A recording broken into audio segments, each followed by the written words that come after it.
Oli ku There is Still Hope, channel y'essuubi. Kulamusako yonna gy'osinzira okutulaba gwali ku mukutu ogwa There is Still Hope ali ku Tish TV n'emikutu emirala webali kubanga otugoberera. Mukama tukwebaza kubanga oli mulungi, amatendo gago n'ekitiibwa kikyo oyo mutukuvu atuluŋŋamye okuyita mu Kristo Yesu mwana wa Katonda bano tusabidde. Amiina era amiina ddala. Waliwo akatambi akamusumba era kayanja akente, ndowooza akatambi ako kaamuluma. Pastor Serwadake yayogera nti President Museveni yamuwa ente 3. Ndaba n'olwaleero ne ku Sunday yakizeemu, kyake ekintu ekyo tekyamuyisa bulungi. Oba buli wayimirira katuuti akikoonako oba atya abantu okulowooza nti obugagga bw'alina oba His Excellency yamuwa ku ente ze zaazaala ezo zaalina ndowooza atya abantu okuba nga balinamu endowooza eyo. Naye tusuubira nti awo ate ebibala eby'omwoyo mutukuvu ebyaliviiriddeyo ng'okusonyiwa, okugenda eri owooluganda n'omutuukirira. Ekizibu kye tulina saa zino midiya kye kimu ekisinza okuba nga kitabula ekkanisa olw'enkozesa yaffe enkyamu. Okitegeera, tumanyi nti buli kimu kirina kubeera solved ku midiya. That's the biggest problem kati gye tulina.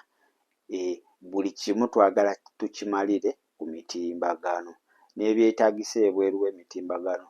Oyagala okakase abantu b'okwetoloola ensi yonna nti oli mutuufu biki. So katambi ako ndaba ate yagenze nnyo paasono, sumba ebintu ebyo yali birese, yagenze nnyo paasono. Nza okuba nga kyamukosa nga ye okuba nga bamuwa ente 3.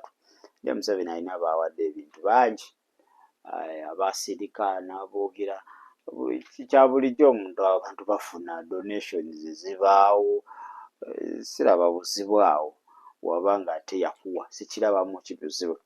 Ekirala nti bamikwano kyekisinga n'okunnuma nti abo bamikwano ate simanyi oba lwaki akantu akatono ako kabalemye okusolovinga babiri.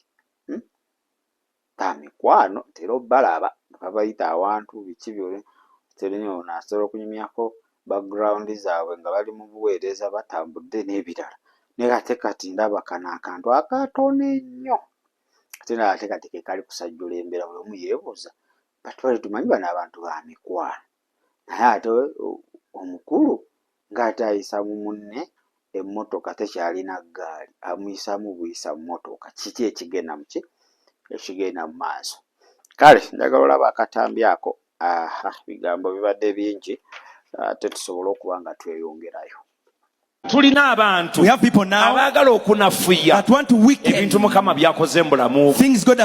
Bajja kutandika okugamba anti oyo yali related with so and so, olwo obugagga abujja wali, basobole okumalamu amafuta amaanyi. So they weaken the anointing. Nti era azimbye kubanga erinnya lye Gundi era ali bw'ati ne bw'ati. Abo mbegendereze. Be watchful of such people. Ujuzi mwamuwulira You had someone recently. agamba pastor bamuwa ente 13. President yazimuwa ezaawa. Jo twabadde tuteeka ennamba empya ku Yesterday we were numbering up. nebaza Katonda I was thanking God. because the blessing of Abraham has come through us. Omukisa gwa Ibrahimu guze kuyita muffe. Mu kifo kyo bannange Instead of telling miracle people, center eriyo amafuta, at Miracle Center there is mugendeyo anointing. musabireyo, Go and pray from mufune there. ku mafuta g'ente, Receive the anointing to get mufune ku cows. mafuta agazirima Karamojja. The anointing to work in Karamoja. Oyo yalina ente kubanga president yazimuwa mu COVID n'olimbira ddala emisana. Nze mbategeeza ezo ente ze mulaba ku faamu nejjo ziratekako ennamba. The cows at the farm, I'm telling you. Katonda yazituwa. God gave us those cows. Amafuta aga good management ne gazibazaamu The anointing of good management not mu like linnya them. lya Yesu. Ne In President Jesus' name. Museveni akimanyi tampanga nte. The president knows he has never given me cows. Yazimuwa z'abavubuka. Kugamba abavubuka bajje batandika okuntabukira. Pastor naye bamuwa ente naye taliwa amazima, bamuwa ente zaffe naye n'azirya ezaawa. No way. Ezo ze mulabye ezo. The cows you've seen, Tekuliko nte ya president. there is no president's cow in there. ekitiibwa n'ettendo bidde eri Katonda. Glory and honor to God. N'obugagga bw'ogenda okufuna, And the wealth you're going to get, ekitiibwa n'ettendo bidde eri Katonda. may glory and honor go to So God. tokkiriza abantu Don't allow people okutiisatiisa to threaten you okukola ebinene to do good things. kubanga bajja kulagaanya ate bajja gamba kino they ate will bajja say gamba kino. the Omanyi bwe batyo naysayers. tebagala kugulumiza They don't Katonda. want to glorify Kubanga bwe God. bagulumiza Katonda When they glorify kitegeeza oliko amafuta ag'enjawulo. It means you're anointed in a Kitegeeza special Katonda way. yakuyita. God called you. Katukumirako sente mbasumulira omukisa. Miracle Center receive. Kakati mu katambi ako ekisinza okuba nga kinsesa. Omukulu agambye nfo ky'okugamba abantu bo nti bannaye ku Miracle Center waliyo amafuta ag'ente, mugende musabireyo mutaapinge ku mafuta ag'ente. Muli ate mugikonjera bukonjezi. Lwaki temukkiriza nti waliyo amafuta? Omukulu agamba mu kifo ky'okunkonjera lwaki tokola recommendations eri abantu bo?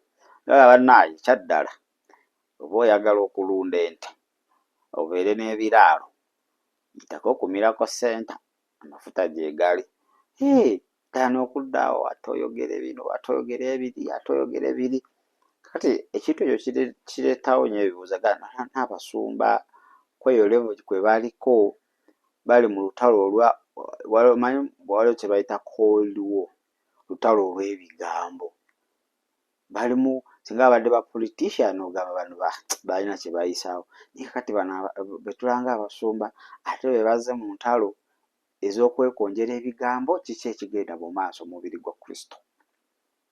N'ekirala nti kale oyinza okuba nga okukonjera kubaddewo kuba bituufu, naye bano tubadde tulabirako nti engeri gye bayinza okusortingamu misunderstanding zaabwe nti eyinza okutwegombesa naffe abadde tebamanyi. Tugamba kino tulina kyokwata tuti, naye ate ekintu kiringa ekibayise mu ngalo. Ekyo n'agamba nti media, manyi tuli ku .com ennungi oba omanyi ogikozesa, naye ate etera okubeera embi. Why? Twagala nnyo okupuruvinga abalisena baffe, bafollower baffe okwerungi eri abantu. Ennaku zino tulemereddwa okwerungi eri Katonda. Kubanga okwerungi eri Katonda abo abasumba baali badde bakwatagana. Lwemunaga naye kirabika wano mukulu awo nakolamu ensobi. Kintu kya simanyi nakyo bakyasimatuka kitya, naye tukireka awo. Kukitegedde amaze okuba mu maaso ga Katonda bamaze okwerungiya. Naye ate mu mwagala mwerungi eri public olage nti olaba batukonjera noono yatukonjedde, kati ate yo naye ebeere samoni. Abaana basooke bakazunza kadde eri kagwe ku bano babbuloga b'ensi basooke bakola analysis zaabwe bakola okitegeera. So kikomekereze nga kikubye ebituli mu basumba. Olaba abasumba beewaayiriza, olaba oli tasaasonyiwa munne agifudde samoni buli lunaku, okitegeera.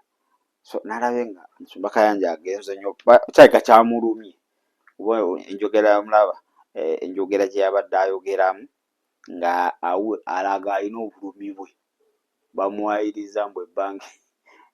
Mukali akatambi akasooka naye lwaki buli kintu ekyokuwaayiriza kijja ku Miracle Center? Nange nemba nga sirina ansa. Mukulu yeebuuza kyalike oba kyaki yamuddamu oba Omwoyo Omutukuvu yamuddamu simanyi. Naye ebyo bibaawo mu bulamu. Miscommunication ebaawo miscommunication. Olaba ne mukubulira enjiri oyinza okumiscommunicatinga, bibaawo. But when you realize then notereeza ensonga. Naye kati ekizibu ekiro nti bano abasumba baffe be tulina ab'ebiseera bino, kizibu omusumba ovaayo neyeetonda n'ajja ku leediyo oba ku TV oba ku mikutu n'agamba bannaye olunaku olwo tunali njogera statement, ne statement eyo kirabika nakolamu ensobi.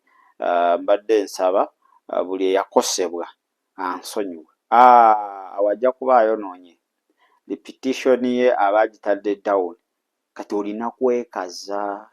Mukalukalu tajja buseera we bumwokya mu bwe mbadde njagala. Kati byakwekaza nti omuntu ne waba amanya amazima olina osigala nga weekaza okuuma erinnya banandaba batya. Banandaba batya nga nze nvudde ndaga bannaaye kinayogera kikyamu. Banandaba batya nga nvuddeyo ne ŋŋamba bannaaye mukulu kyayogera kituufu naye. Okiraba ekyo kati nga weekaza bwekaza. Kati ate ekyo tekigenda yamba ng'omubiri gwa Kristo. Era waliyo n'abantu ababalabirako. Yeri abantu abagamba Musumba Kayanja lolomodo wange, Musumba Sserwadda lolomodo wange. Kati abo ababalabanga balolomodo jjukira kye mukola kye bakola. Kati naye ebyokwekaza bigenda kufuuka ku kitundutundu ku bulamu bwe.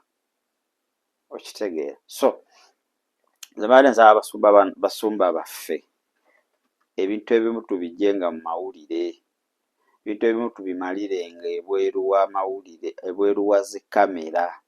Kamera zino nnungi tuzibulirako enjiri zisaasa, enjiri n'etambula. Ne waliwo ebintu nga bya mu kisenge, nga tebinasukka kisenge, tebinasukka nnyumba, nga bwe bigendera ku mulirwano mugenda kuswaluka nga bituufu naye nga ate bigenda baswaza. Kati kye kino nti ne mu mubiri gwa Kristo waliwo ebintu bye tulina omalira mu nnyumba ya Kristo ngaffe nga bya kyaki, nga kasita bigeza ne bisukka kkanisa wadde bituufu naye nga bigenda tuswaza buswaza. Naye kakati ekizibu nti kamera.com yaleeta obuzibu buli kimu kamera. Kamera zino zireese obuzibu. Omuntu abeera wali ku luguudo ng'afa. Naye omuntu mu kifo ky'osooka oyamba omuntu asooka kuteekayo live TikTok. Live. Taka bannaaye wano alwaliwo afa. Kale tumuyambe naye ng'asoose teekayo ki? Live. Iwe omuntu afa. Kati ssaawa zino first aid ng'ofunye ekizibu si mu Uganda yokka wabula okwetoola ensi yonna. Live. Vidiyo. Basobola kukwata ka vidiyo ne basooka bakuyamba. Kati oba nga simanyi nakumanya. Kati webiri. Kati ne biyingira ekkanisa. Nti kati ekkanisa etuuse ekiseera nga n'ebyo eby'omu kkanisa eby'ekisenge baagala bikikola ki? Bipublishinga. Kati ate wekituuka ku deliverance awo ne gubula asala. Asooka kugamba wa kamera oli ready tutandike deliverance. Lwaki? Nti kajja kola nga advert. Abalabi bajja kulaba abakasitoma bajje. Kajja kola nga advert. Tetugambye mbu kamera tuzigobe mu kanisa. Naye ate obanga otambulira ku kamera then ate awo obuweereza oba oli bukyamya. Gwe kola ky'oteekeddwa okukola oba kamera ekutte oba tekutte. Ate yawula nti bino genda mu kamera, bino tebinagenda mu kamera. Kubanga olaba singa Pastor Kayanja yawulira ekintu ekyo n'atakiddamu ku kamera n'asooka anoonya mukulu munne ne bakituulamu, tekyalituuse okubeera public concern. Naye kati ye we yakiddamu abantu ne kibaka attention z'abantu. Tulaga kikeza Pastor Sserwadda alimba, yalimba wano yawaayiriza. Okitegeera. Ate kati ffe abantu buli omu adda ku ttiimu ye. Ttiimu Kayanja agamba oyo Pastor Sserwadda yawaayiriza munne. Ttiimu Pastor Sserwadda agamba oyo yeekaza amanyi amazima tebaazimuwa. Okitegeera. Kati buli omu n'anoonya kittiimu kwakola ki? Kyawagira. Naye byonna tebigenda tuyamba. Tulina kubeera ttiimu egi Yesu Kristo. Kyekiruubirirwa kyaffe era kyekigendererwa kyaffe era y'ensonga lwaki tukyali balamu olwaleero. Tulina beera ttiimu Yesu Kristo. Kati ekintu kyonna ekijja okuba nga kitwawula ku ttiimu Yesu Kristo then oyo ye mulabe. Ekyo kye tulina okuba nga tulwanyisa. Okitegeera. Kubanga gwe kankubule sitaani osobola okuyogera ekintu n'akozesaamu era. Luno olulimi luseerera. Naye ekisinga byonna kwe kubanga owulidde okuseerera kw'olulimi n'ovaayo n'ogamba bannange kino nedda. Tekigenda kukyusa kitiibwa ky'olina, tekigenda kukujjako kantu konna, ogenda sigala nga yeggwe. Nga yeggwe. Olowooza lwaki Mukama yagamba Dawudi alina omutima ogulinga ogugwe, eyali omutemu, mwenzi n'ebirala. Dawudi buli yakolanga ensobi n'ategeera ensobi ye, buli yayonoonanga n'ategeera ensobi ye, yeenenyezangawo awo wennyini aye n'atakiddamu.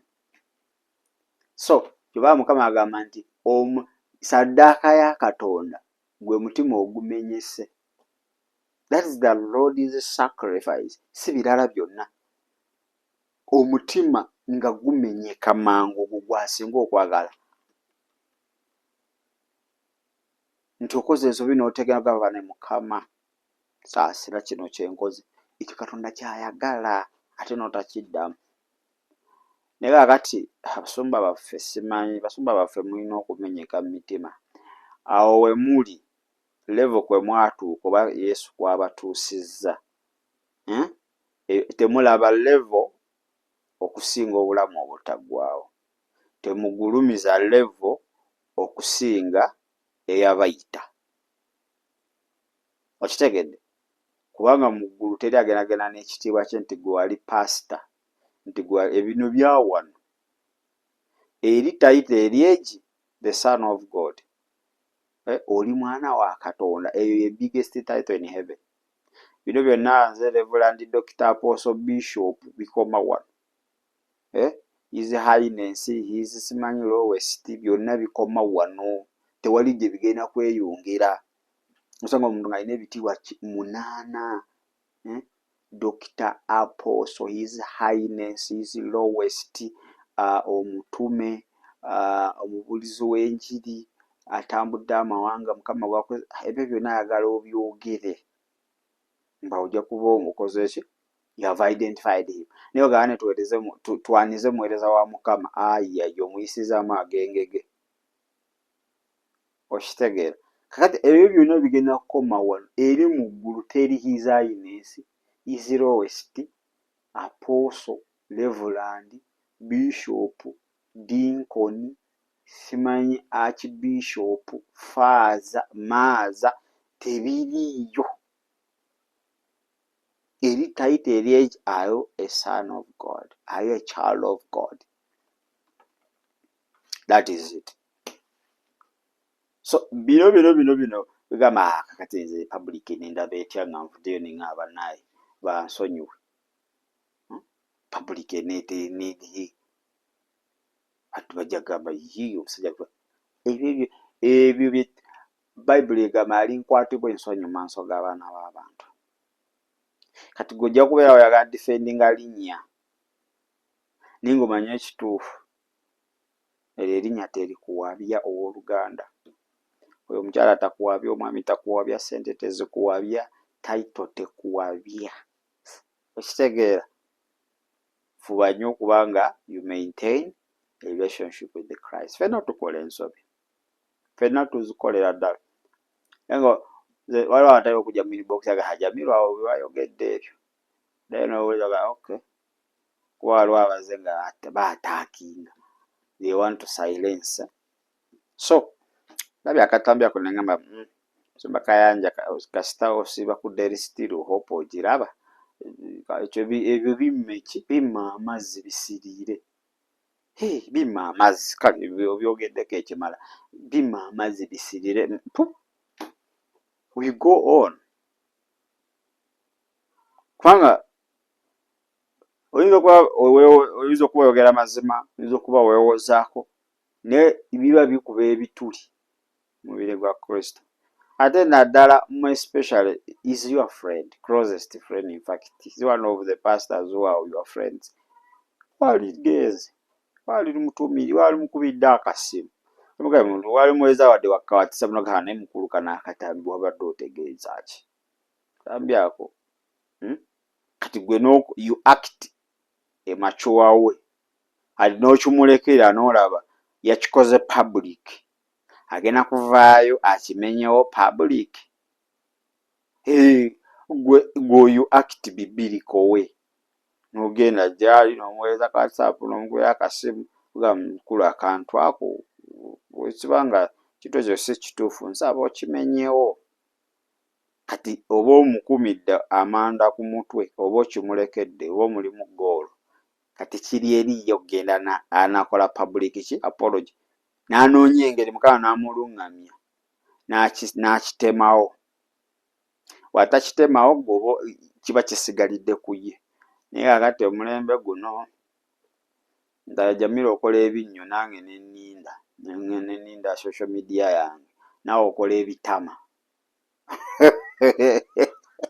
naye n'alinda olunaku lwe kale kiraba embaliga naawe okola ogubuto nga tuba mu ebyo sitaani eringa n'obugero awanika asaba n'ebyokunywa aba tulimu.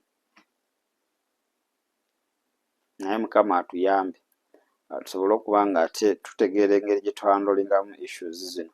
Issues ez'omu nnyumba zibe za mu nnyumba kuba waliwo issues ziri sensitive okitegeere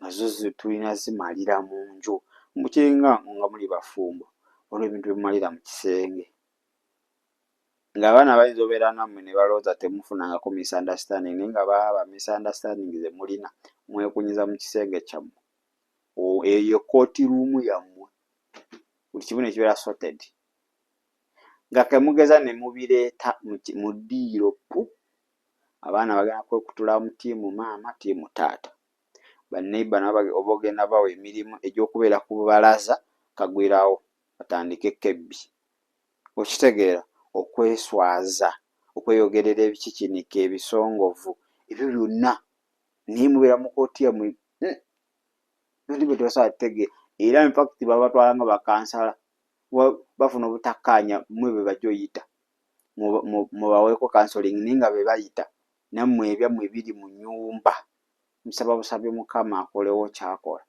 ate ne mubalungamya ate ne batereera okitegeera so naye ate watya mubitwala mu ddiiro wuuyo wabweru ani agenda okujja mbu ayagala counseling. So Mukama atuyambe by the way n'abasumba baffe mukakkane Bayibuli babuuza Yesu yali agenda kati ani agenda okuddira mu bigere agamba ayagala okubeera omunene oba omuweereza oba ayagala okubeera omukulu alina kubeera muweereza w'abano. If you want to be a leader you must be a servant. Okitegeera meaning you must act exemplary. Olina okubeera ekyokulabirako